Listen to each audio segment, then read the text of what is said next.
tecnologias, o que isso impacta não só no trabalho, mas também na nossa vida. A proposta aqui é que eu e Tarcísio, a gente conduza a mesa. Então, eu pergunto se alguém tem alguma contrariedade. Muito bem, obrigada aí. E eu queria convidar também para ajudar nos trabalhos aqui, ajudar a gente a conduzir a mesa, o Fábio Rodrigues, para participar.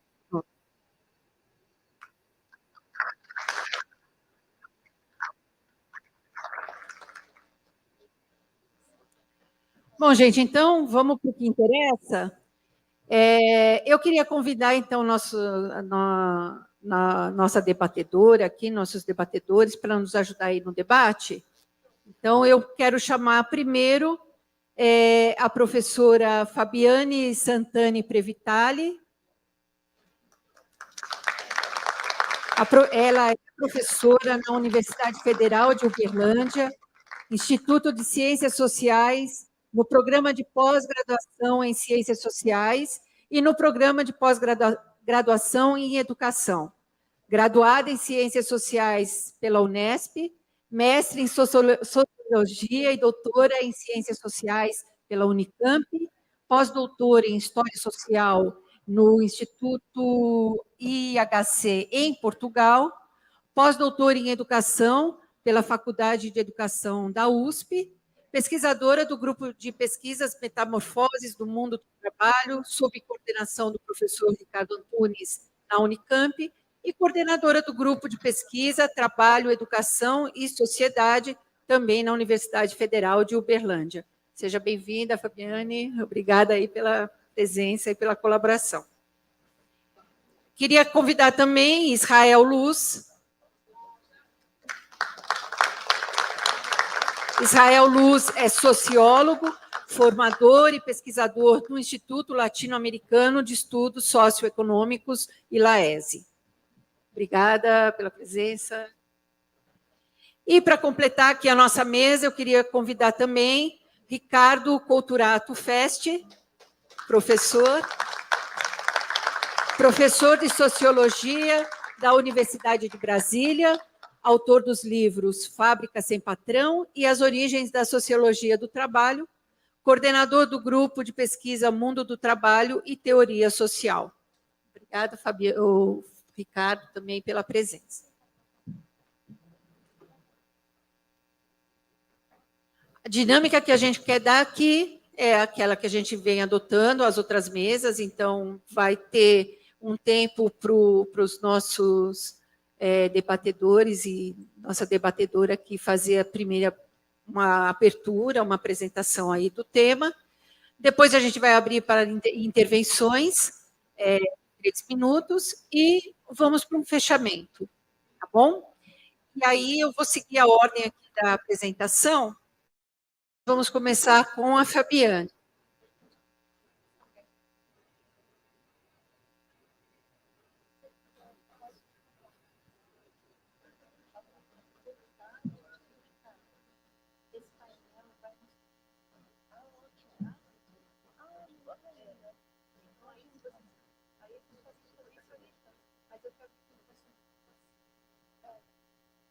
Então, vamos começar pela professora Fabiane Santani Previtali.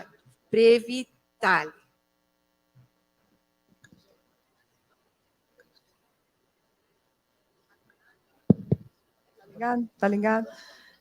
Muito bom.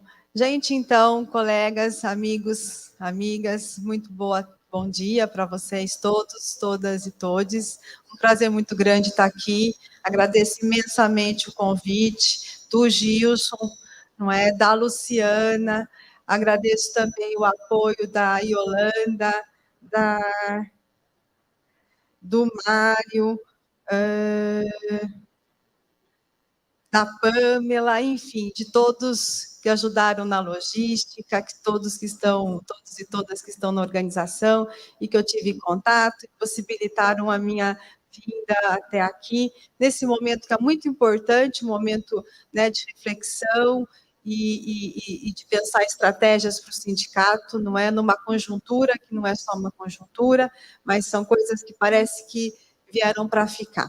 Eu refiz agora mesmo a minha fala, e eu vou, então, começar passando uns slides, que são gráficos, tá bem? Eu ia deixar para o final, mas vou passar agora para a gente, se eu não conseguisse chegar neles por conta do tempo, quero problematizar esses gráficos aqui com vocês, e depois eu vou avançar um pouquinho na problematização desse tema, que é a reestruturação produtiva e as implicações para o trabalho e para o movimento sindical, tá bom? Então, eu vou lidar com esse aparelhinho tecnológico aqui. Eu gosto muito de discutir tecnologia, mas não entendo nada.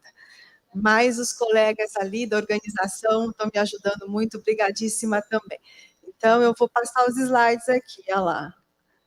Ok? Aqui. Bom, a primeira coisa que eu quero conversar com vocês, colegas, é isso. São as revoluções sociotécnicas, né, ou tecnológicas. Primeira revolução industrial lá em 750. Eu vou falar meio correndo para dar tempo, tá?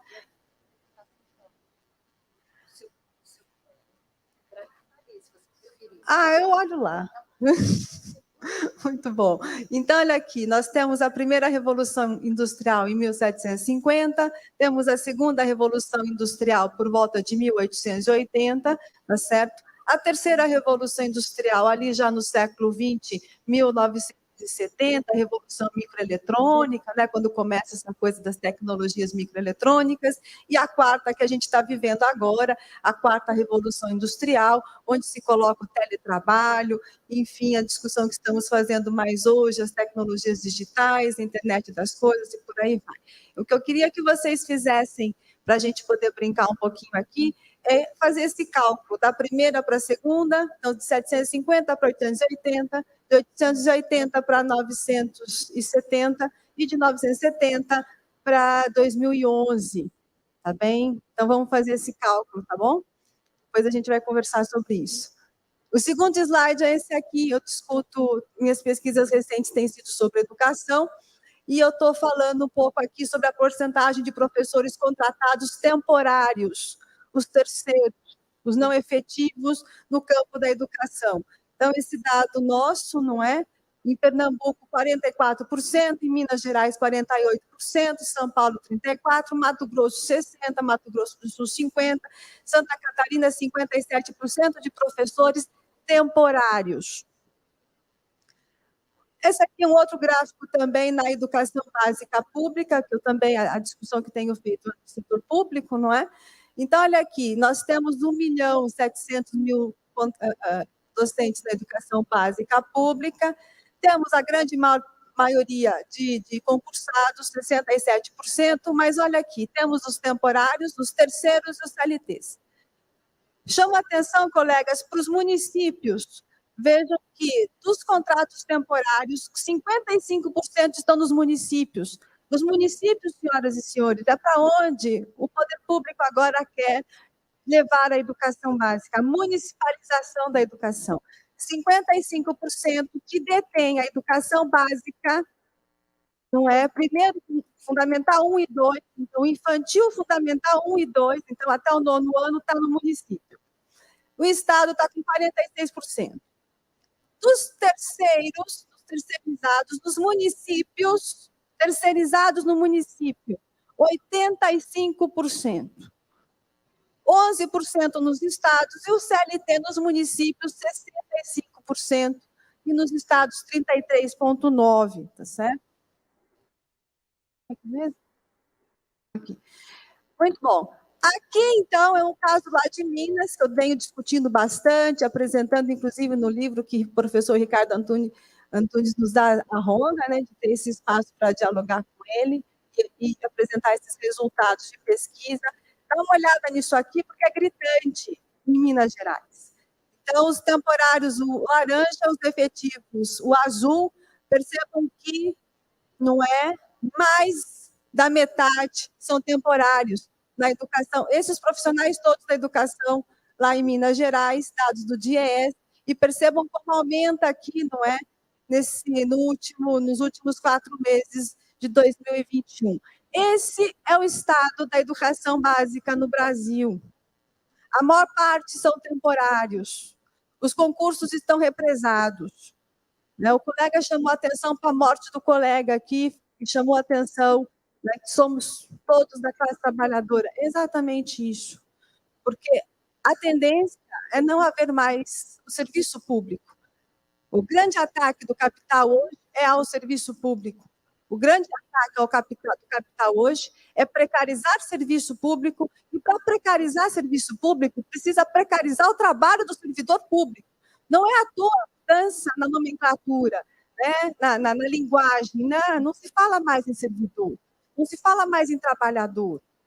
Se fala em parceiro, em colaborador, e nós sabemos o quanto isso é falacioso. Ninguém é parceiro de ninguém no capital, não. E ninguém colabora, não. A colaboração é eu aqui, meu amigo fecha e me pede uma coisa, quando eu puder, na hora que eu puder, eu vou te dar uma colaboração. Não é essa a relação com o capital, com o empregador, seja ele no setor público ou no setor privado. Não é à toa que se tem os assédios. Porque o meu colega aqui, eu vou pedir um favor para ele vai dizer, não posso? Eu vou dizer, como é que você não pode, meu amigo? Eu sou seu chefe. É nesse quadro de coisas que nós temos que pensar, não é, o movimento sindical e pensar, então, as nossas estratégias de luta. Tá certo? Obrigadíssima, vou encerrar os slides agora e vou falar um pouquinho aqui seguindo o meu roteiro, para não me perder. Então, vejam bem, não é? A primeira coisa que a gente tem que entender, então, é que a sociedade não é nada homogênea, como quer fazer o pensamento liberal burguês, que está aqui o tempo todo na nossa cabeça, não é? Quando afirma uma unidade em todo o desenvolvimento ou do progresso. A sociedade é dividida em classes. Não é? A classe, essa estrutura social, tem aquela classe que anseia, ansiosa pelos lucros, quanto mais lucro, melhor, não importa como. E esse lucro está sendo obtido à custa da morte de quem vive do trabalho. Esse ponto é fundamental. Estamos morrendo. Terceiro, não terceiro, a classe trabalhadora tem adoecido no trabalho, tem morrido no trabalho. E temos a classe, então, daqueles que são brutalmente explorados e espoliados, que é a classe trabalhadora. Na classe trabalhadora, mesmo aqueles trabalhadores e trabalhadoras mais profissionalizados, que viam na educação escolar, na qualificação profissional, no trabalho intelectual, um meio de mobilidade intra-classe, então essa ascensão dentro da classe, né? Não, eu vou estudar, meus pais fizeram de tudo, estou estudando, estou me qualificando.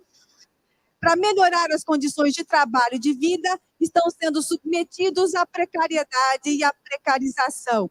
Queda nos rendimentos, contratos ocasionais, tempo parcial, temporários, sem expectativa de planejamento futuro pessoal, muito menos familiar, não é à toa que todo mundo está sozinho, desemprego, subemprego, emprego por APP, por vouchers. A precarização do trabalho, portanto, não se restringe mais, nunca se restringiu, mas hoje fortemente, não se restringe mais a uma categoria profissional ou outra. O dado novo do mundo do trabalho atual é que essa precarização atinge toda a classe trabalhadora, transversalizada pelas relações de raça, etnia, gênero, idade, nacionalidade, qualificação, nos setores públicos, nos setores privados, e crescendo brutalmente no setor público, no serviço público. A reestruturação produtiva que a gente está falando aqui do meados dos anos 70, não é? Ela é uma reestruturação, e aqui nós vamos tentar definir um pouquinho isso, né, está no nosso tema, é uma reestruturação das formas de produção e reprodução do capital, que marca o fim da era fordista, envolvendo mudanças no local de trabalho, just in time, Kanban, qualidade total, multifuncionalidade, terceirizações e subcontratações. Nas relações político-jurídicas, a reforma do Estado, com as reformas trabalhista, previdenciária, encolhimento do Estado social, privatizações, terceirizações, parcerias público-privadas. Na educação, é um outro jeito de se fazer educação também, a reforma do ensino médio, que está aí, é o ápice disso. A reforma do ensino médio, colegas, ela não veio porque o ensino médio estava ruim. Claro, sempre teve seus problemas, mas estava indo muito bem. Esse raciocínio, esse debate tem que ser feito nesse sentido. O ensino médio que estava antes da reforma do novo ensino médio, que jogou tudo fora, que não se espelhou e não viu a experiência nem sequer dos exemplos exitosos dos institutos federais, que têm o projeto político pedagógico em cima do princípio do trabalho educativo, do trabalho como princípio educativo, desculpe, tudo isso não foi olhado para fazer o novo ensino médio. O ensino médio que tínhamos era o ensino médio que estava levando jovens da classe trabalhadora, dos seus estratos mais precarizados, para a educação pública do nível superior. A universidade pública mudou sua cara, isso é dado de pesquisa. Ela se tornou mais feminina e mais negra. E quem vinha da educação básica pública. Tinha problemas? Sempre teve muitos problemas. A gente acabou de ver aqui como é que está o quadro dos professores e dos profissionais de educação. Mas a reforma do ensino médio veio para calar a boca de algo que estava mudando, e mudando positivamente no campo do trabalho, da classe trabalhadora. Bom,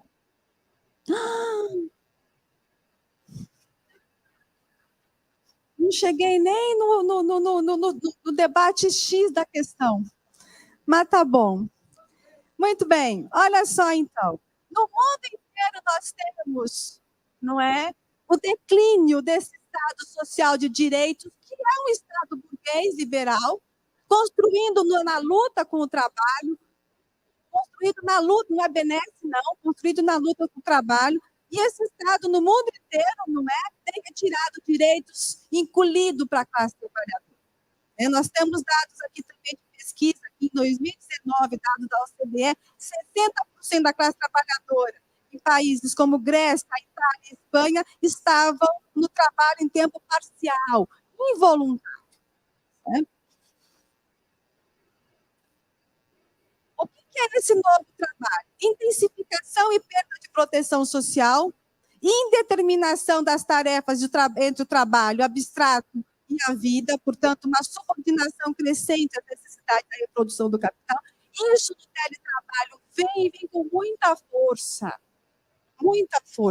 Essa indeterminação que as pessoas ainda não perceberam. A colega aqui, a gente estava conversando um pouco sobre isso ali no café, as pessoas ainda não perceberam porque saíram da pandemia, que foi o caos, a morte, não é?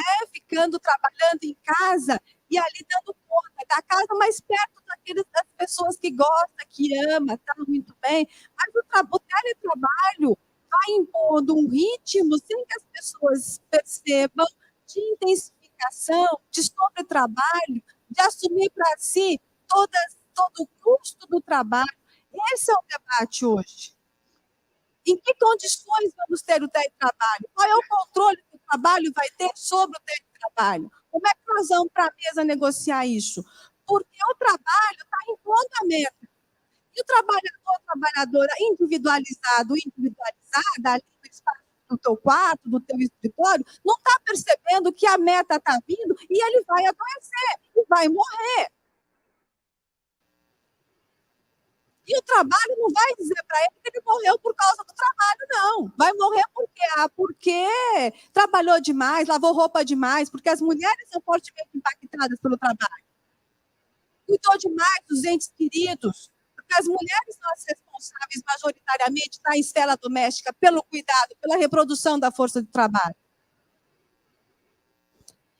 Então, a reestruturação produtiva é um movimento histórico, não é amplo, tem essas características do trabalho agora, e ela acontece, não é, do ponto de vista político-jurídico, pela nova gestão pública, que é o gerencialismo na coisa pública, que é o fazer mais com menos, como vocês colocaram aqui no tema, que é a lógica do privado. Qual que é a lógica do privado? Fazer mais com menos, ter mais lucro com menos gente.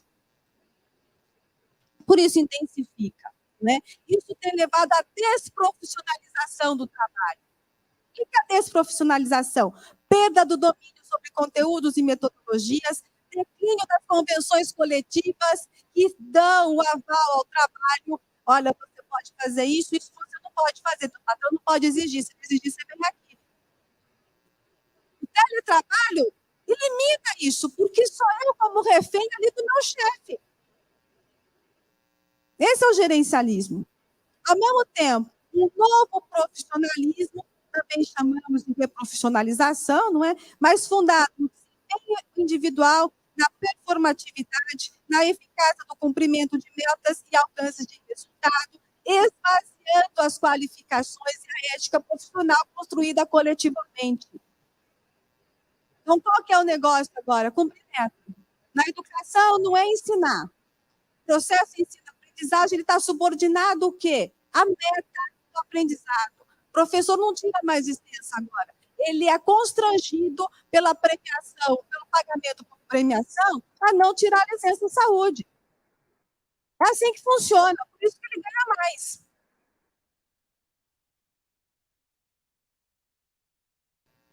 E o que isso tem a ver, então, com o governo, com os sindicatos, não é? Deixa eu dar um salto aqui enorme.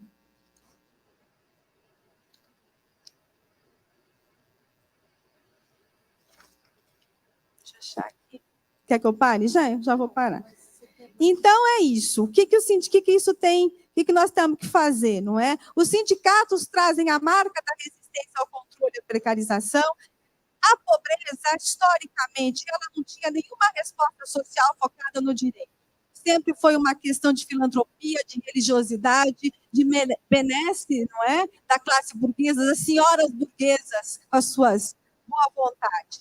É o movimento sindical, a luta organizada dos trabalhadores que constrói a perspectiva histórica do direito. É esse direito que o capital hoje não precisa mais. A democracia não combina com o capitalismo, não serve mais para o capitalismo. Por isso, o declínio do direito. Então, nós não temos o fim do trabalho, não temos o fim do sindicato. O que vivenciamos hoje é retrocesso, não é? No caso do serviço público, uma constante ofensiva, afirmando a ineficiência do público, fonte de desperdício, não é? O crescimento dos contratos temporários significa menos custo, e o sindicato, então, tem que apontar o dedo nessa ferida, criar estratégias, condições de pensar o coletivo da classe trabalhadora, efetivos, servidores terceirizados, para que a gente pensa, não é? Essa ofensiva brutal que vem nos acometendo agora. Gente, desculpa, brigadíssima, foi muito bom. Obrigada, Fabiane. Então, o próximo agora é o Israel Cruz, 15 minutos também.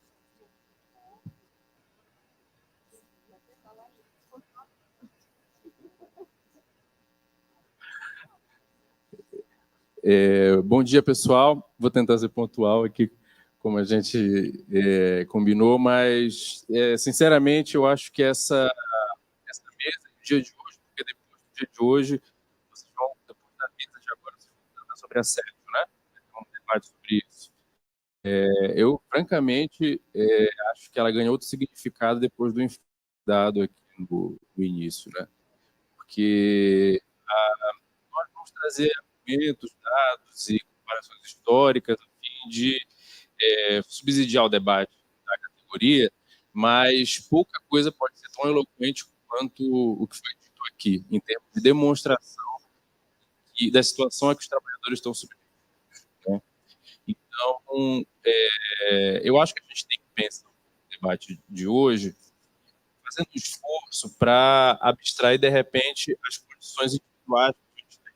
Porque eu sei que no serviço público, que pegou aí o tempo de teletrabalho, é possível encontrar vários depoimentos de pessoas que dizem, olha, eu adoro, amo, quero ficar para sempre agora, quero ficar permanentemente em teletrabalho. E eu acho que a gente deve encarar que há algo de real no depoimento individual das pessoas. Não é possível que as pessoas estejam numa ilusão coletiva, sem nenhum chão de realidade. Mas eu acho que o esforço que nós temos que fazer aqui para esse debate é de abstrair exemplos possíveis positivos disso, talvez até com vocês que estão aqui, com vocês, para que a gente olhe o quadro mais geral, porque é ele que dá significado não só para o que se vive hoje, mas para a dinâmica das coisas. E nos últimos anos, no nosso país, é muito explícito que direitos trabalhistas, condições de trabalho são coisas que são permanentes, dependem muito de se as categorias têm força de impor ou não boas ou más condições de trabalho, né? Então, quero começar com essa observação, porque imagino que vocês, no dia a dia no trabalho, encontram diversas opiniões, talvez seja dividido nos locais de trabalho. A gente gosta muito do teletrabalho, a gente gostaria de estar no teletrabalho, ou híbrido, mas é importante a gente se ater a certos fatos que eram já observados antes dessa massificação do teletrabalho na pandemia e que se comprovaram com esse crescimento do teletrabalho na pandemia. O aumento da jornada, intensificação de trabalho, como falou minha colega aqui, a flexibilização não diz exatamente para quem é positiva, né? Mas ela aparentemente carrega, é como se ela por si só carregasse no sentido positivo e a gente sabe que não, né? A gente sabe que não é assim. Mas, sobretudo, duas coisas que me interessam mais para o que eu quero dizer, né, nesse início, que é a confusão entre o tempo de trabalho e o tempo de não trabalho e esse borramento entre as fronteiras do que é a tua casa e do que é o teu local de trabalho, fazendo com que virtualmente você esteja à disposição a todo momento. Isso tem efeitos muito fortes na saúde dos trabalhadores e das trabalhadoras. E quero dizer que esses efeitos talvez não sejam sentidos em 1, 2, 3 anos. Né? Eles sejam efeitos que precisem de um tempo ainda para se estabelecerem e que se possa criar algum nexo em relação às condições de trabalho. Mas antes de entrar nisso, nesse contexto da reestruturação produtiva, no nosso país, existe um elemento estrutural que a gente precisa levar em conta, que é a herança das relações de classe no nosso país, a herança histórica, quero dizer, das relações de classe no nosso país. As relações de classe no Brasil, até hoje, são fortemente marcadas pelo nosso passado escravista, pela escravização de negros e indígenas. Há uma certa naturalização do assédio, por exemplo, nos locais de trabalho, porque, de um ponto de vista hegemônico na burguesia e nos gestores que expressam isso, a classe trabalhadora precisa ser tutelada. A classe trabalhadora e o povo precisam ser tutelados. Não só politicamente, existem diversos exemplos que a gente pode pensar nisso, mas o que nos interessa aqui também no local de trabalho. É aquela história, se você não estiver ali em cima, o cara não trabalha. Se você não estiver ali na rédea curta, a trabalhadora não vai fazer o serviço que ela tem que fazer. É isso que pensam nossos gestores, é essa lógica que nasce de uma sociedade capitalista, mas também de uma herança de um passado escravista, em que a tutela era física, inclusive, em cima da classe trabalhadora e do nosso povo. Não há democracia no ambiente de trabalho capitalista. Né? Não há democracia possível, não há possibilidade de se articular a definição das metas, a definição dos grandes objetivos do trabalho, e nesse sentido você atua de maneira quase semelhante a um autômato, a uma máquina que vai cumprindo as tarefas que lhe são repassadas. Né? Obviamente que isso tem um peso específico e muito mais grave sobre setores de trabalhadores mais precarizados, que, em regra, são trabalhadores negros, trabalhadoras negras. Conversava aqui antes de começar com o Ismael, a gente falava um pouco disso, da realidade das mulheres na periferia de São Paulo hoje, que você tem uma mulher que trabalha hoje num salão de festa, amanhã não tem o trabalho, no outro dia faz uma faxina e por aí vai. Né? Essa generalização desse tipo de situação que vai se tornando cada vez mais um ideal para toda e qualquer relação de trabalho, não só para quem não tem organização sindical ou política, não só para quem não tem um trabalho mais estável. Então, sobre esse terreno, a naturalização de práticas que levam ao adoecimento do trabalhador, elas são naturalizadas. Né? É a prática das gestões através dos gritos, das humilhações, da cobrança de metas impossíveis, de modo que, às vezes, juridicamente, o teu superior não é nem um chefe propriamente, não se trata como um chefe, mas se porta como tal. O teu trabalho pode não ser um trabalho que diretamente gere lucro, certo? Como uma fábrica, por exemplo, mas o teu gestor se porta como tal e te trata como alguém que está ali busca de uma produtividade, né? Embora o trabalho no serviço público, em particular aqui, não gere lucro propriamente. Mas isso contamina as relações de trabalho como um todo. E no serviço público, em particular, a massificação do teletrabalho ampliou essas realidades, essas condições.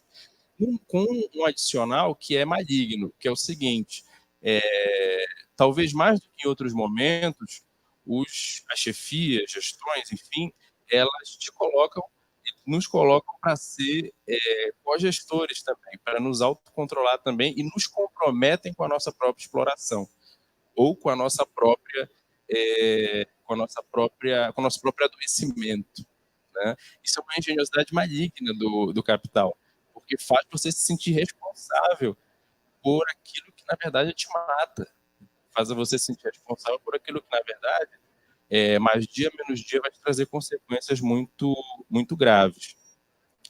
E em relação a essas consequências, é muito importante a gente lembrar o seguinte: a gente passa a maior parte do nosso tempo trabalhando, certo? Independentemente da condição que seja, mesmo presencial ou no teletrabalho, a gente passa a maior parte do nosso tempo a serviço do capital ou a serviço de alguma chefia.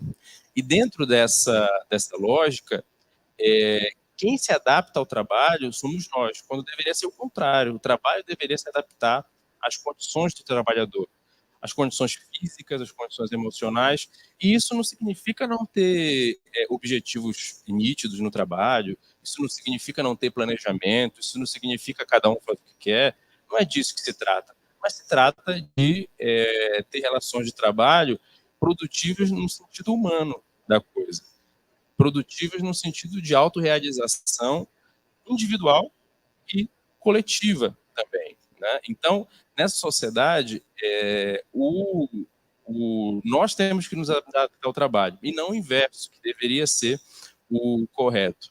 Quando a gente trata disso no campo da saúde do trabalhador, isso ganha uma dimensão terrível, porque aí a gente desce do debate mais geral e percebe que isso se expressa nos postos de trabalho, que isso se expressa inadequados, muitas vezes, que isso se expressa na intensificação da jornada, que isso se expressa em problemas emocionais, com as cobranças indevidas, né, ou com as cobranças impossíveis de cumprir, em problemas físicos, problemas mais visíveis, mais palpáveis, de coluna, problemas musculares e por aí vai, né? Então, essa situação, ela tende a ser intensificada porque, na medida em que o espaço entre o local de trabalho e o local da casa ou do não trabalho acaba, também se diluem os controles sobre as suas condições de trabalho. Acredito que vocês devem perceber que é muito mais difícil você fazer uma análise, ou quase impossível, haver uma análise ergonômica, por exemplo, do trabalho na sua casa, que garanta que seu posto de trabalho é adequado, do que no local de trabalho, do que num prédio propriamente, onde estão outros trabalhadores. E não é por uma questão legal, simplesmente. É por uma questão, sobretudo, política. Sozinho é mais difícil você cobrar que haja esse tipo de coisa. Isoladamente, é mais difícil você cobrar que haja esse tipo de coisa, que haja esse tipo de respeito a um direito elementar, né? Da mesma forma, o assédio moral. Em 2020, eu lembro que eu debati esse mesmo tema com o pessoal do Sindicef, e muita gente falava assim: olha, uma das razões, eu teria muitas razões para ir para o teletrabalho, tenho muitas razões para gostar do teletrabalho. Naquele momento, todo mundo estava, né? Lá em 2020.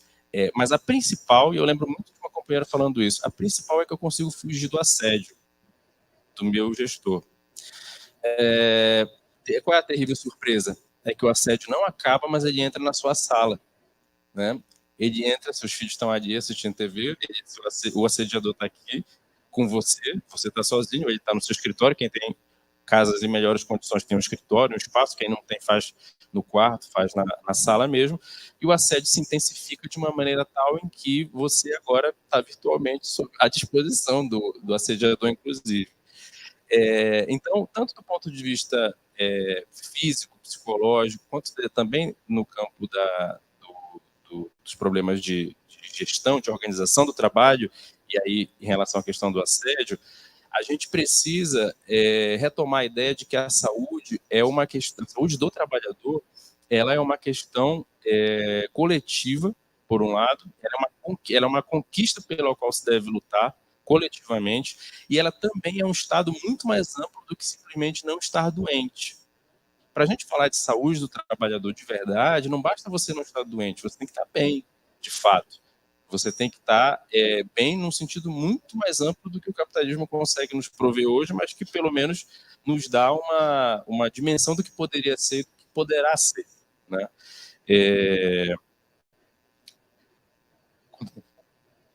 Tá.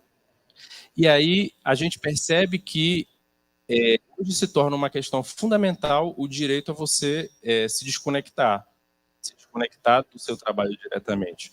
E para não pegar um exemplo aqui de vocês, que é mais evidente, há algum tempo, numa fábrica de São José dos Campos, estava debatendo com alguns trabalhadores de lá e não conhecia isso. Qual foi a minha surpresa quando eles explicaram para mim que cada grupo da fábrica tinha um grupo de Zap, como eles falaram.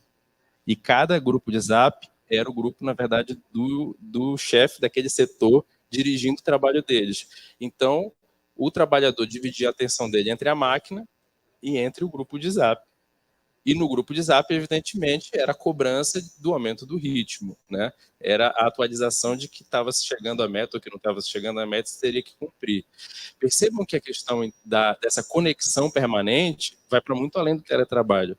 O cara está dentro da fábrica, trabalhando num serviço clássico, operário clássico, e o capital encontrou um meio de utilizar a conexão dele através do celular dele, pessoal dele, para invadir, inclusive, aquele momento, né? E isso é importante a gente ter em mente por essa razão. Não há possibilidade hoje de você tratar, então, essa situação da conexão dos trabalhadores e do teletrabalho em particular de maneira individual.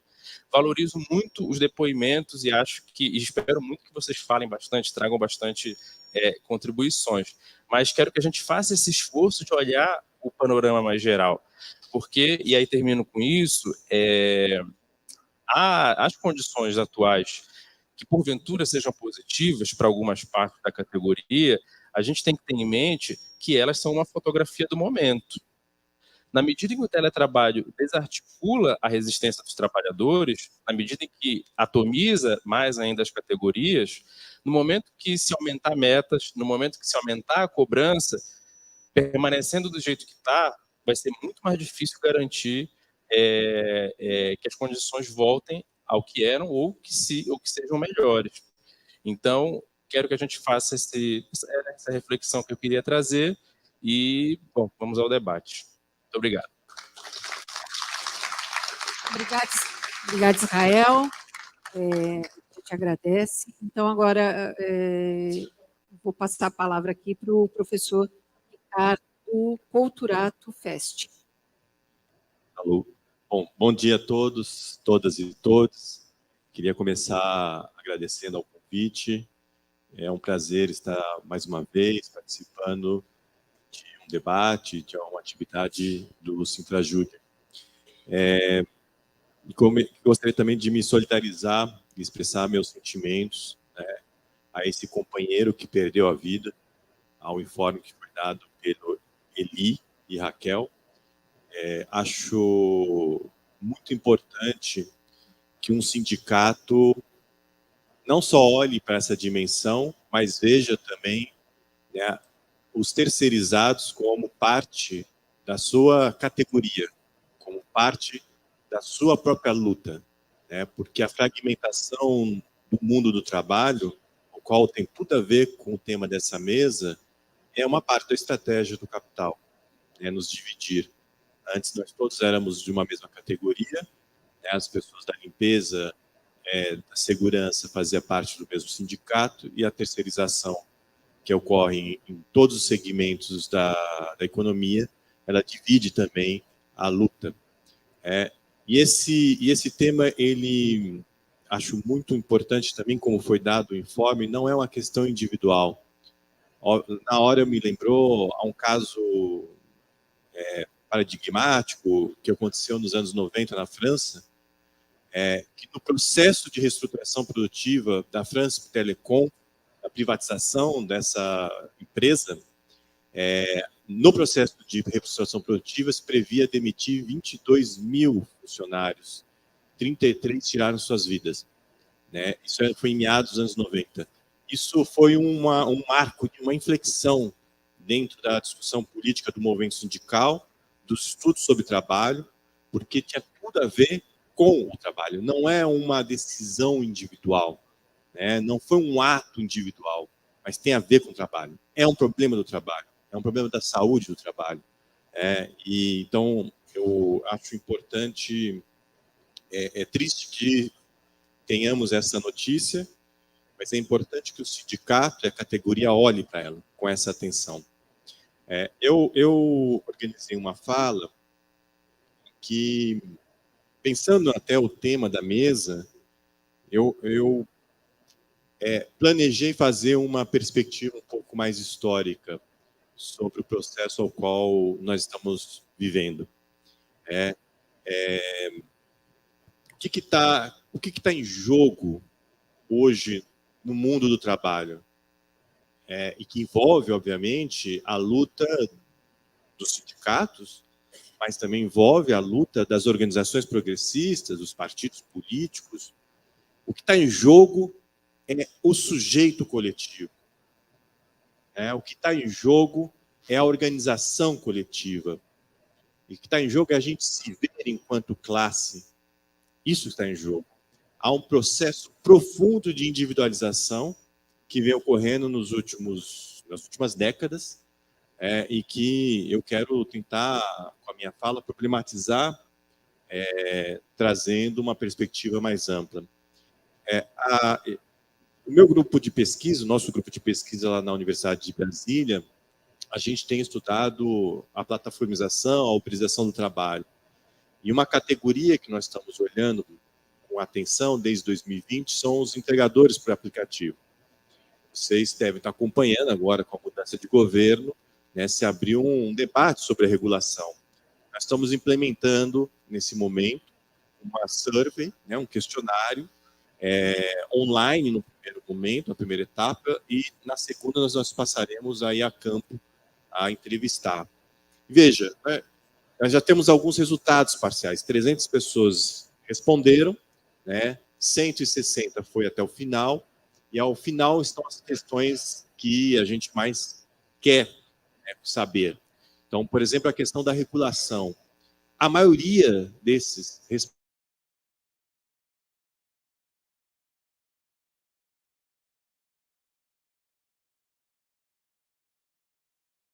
Mas se a gente olha dessa maneira, isso é um dado cru da pesquisa. A gente não entende o que está se passando.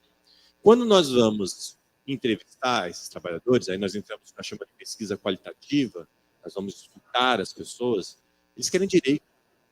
Eles querem férias remuneradas, descanso semanal remunerado, eles querem uma limitação da jornada de trabalho, estão trabalhando 16, 18 horas por dia. Querem direitos que estão garantidos na CLT.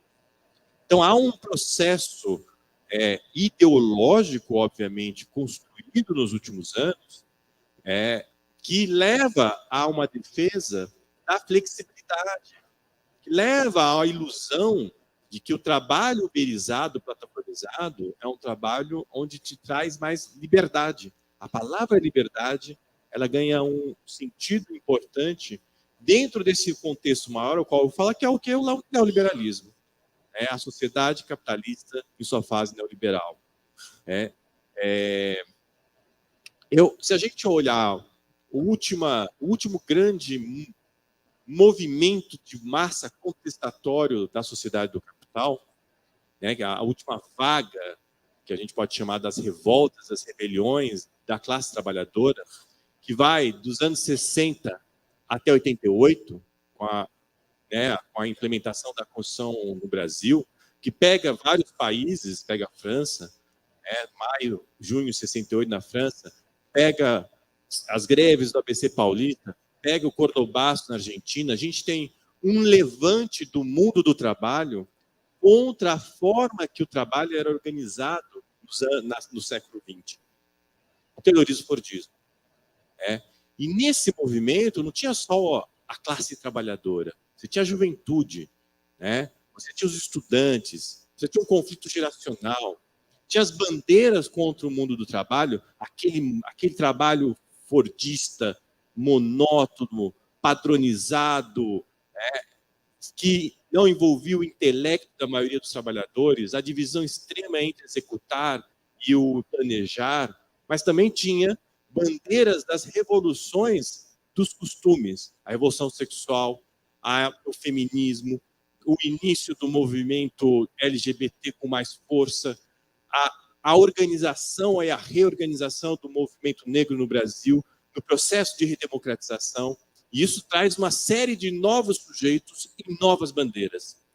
Esse processo abala o mundo do capital, abala o capitalismo. E, obviamente, que as forças anticapitalistas não vencem.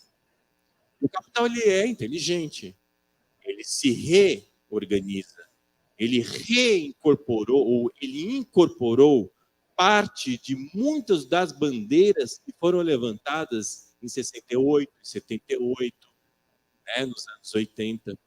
Então, por exemplo, a ideia... Hoje a gente usa uma palavra no mundo, na sociologia do trabalho, que era o trabalho polivalente. Nos anos 50, a sociologia do trabalho usava trabalho polivalente como algo positivo, algo que nós gostaríamos de ter, que era contra o taylorismo-fordismo.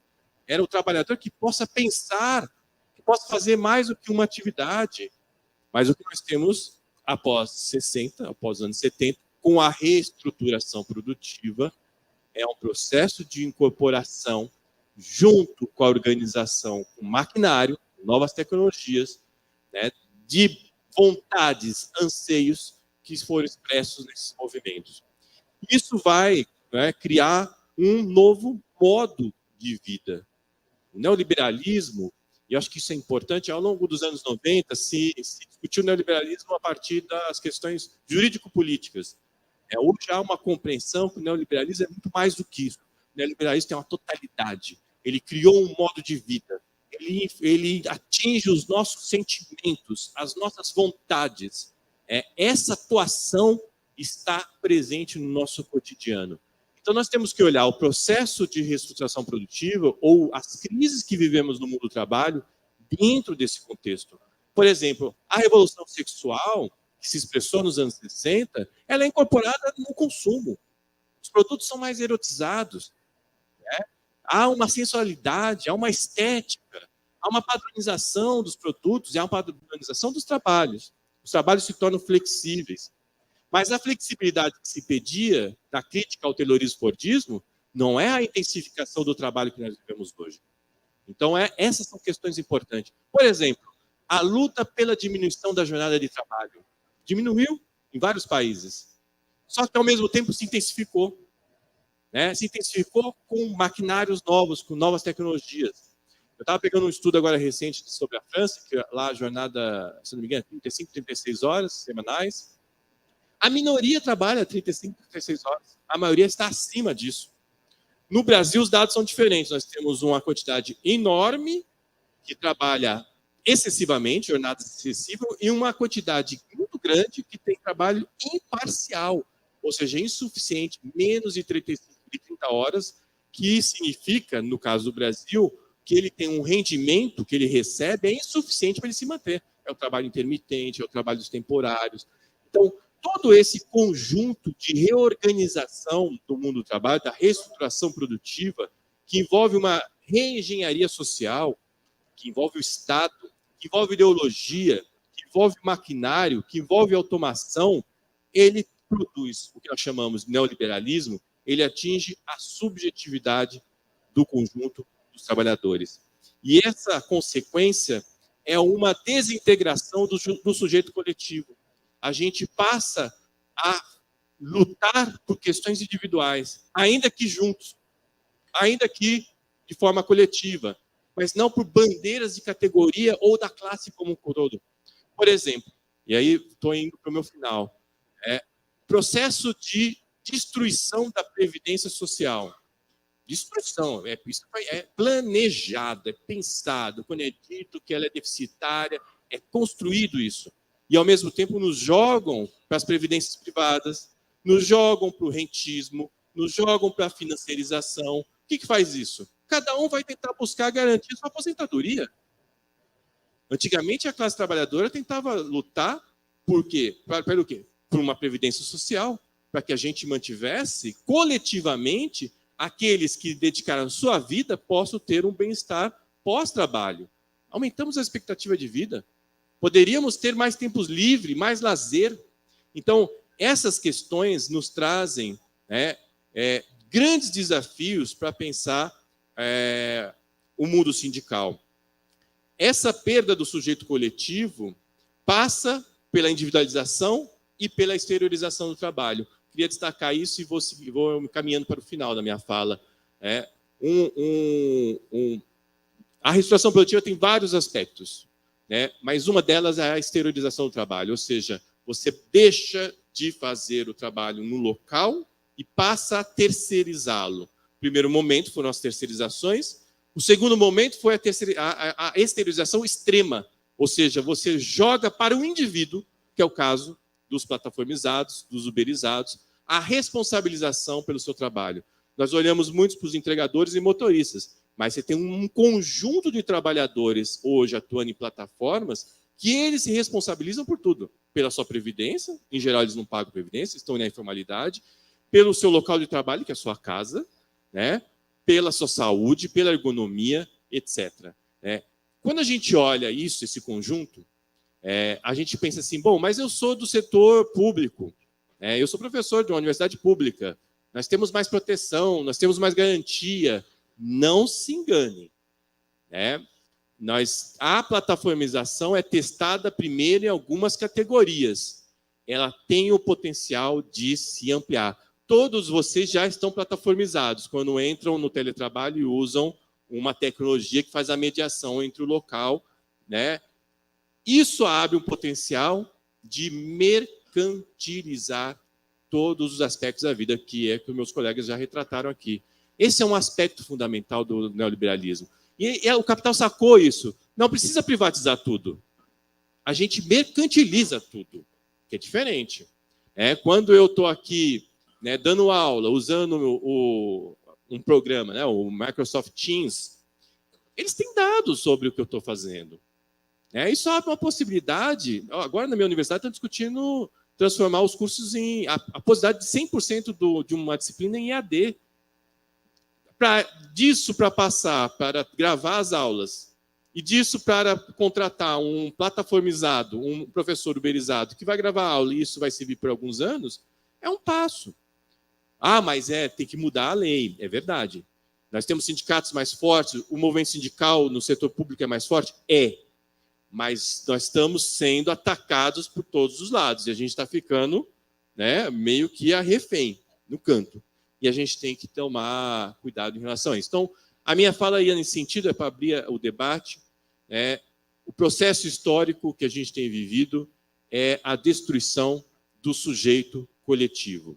Obrigado.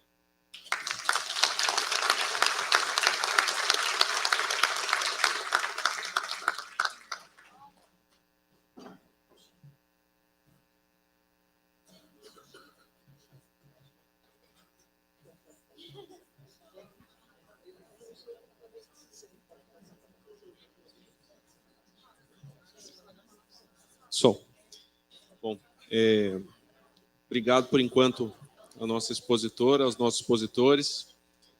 Foram provocações importantes dentro dessa perspectiva de debater os processos de reconfiguração da organização do trabalho em diferentes setores. O nosso objetivo é, a partir dessa realidade mais geral, chegar, fazer aproximações em relação aos processos que vêm ocorrendo no âmbito do judiciário também. Acho que, como o professor Ricardo acabou de falar, nós não estamos imunes às formas que vêm se desenvolvendo no mercado, nas empresas, enfim. Existe um caldo comum de organização e é isso que a gente quer, esse exercício que a gente quer fazer aqui no nosso congresso e daqui para frente, como a gente vem fazendo aí nesses últimos anos. Bom, a proposta, assim como nas mesas anteriores do Congresso, é a gente receber inscrições, né, para fala. A gente tem infelizmente, né, um tempo limitado, mas aqui são, né, vários temas. A proposta inicial seria a gente receber até 10 inscrições, né, para poder intervenções no plenário, perguntas, etc.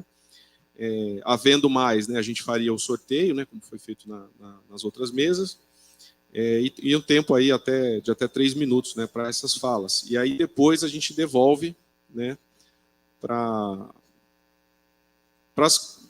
respostas, comentários, enfim, né, dos expositores aí para concluir a mesa, tá bom? Pode ser assim?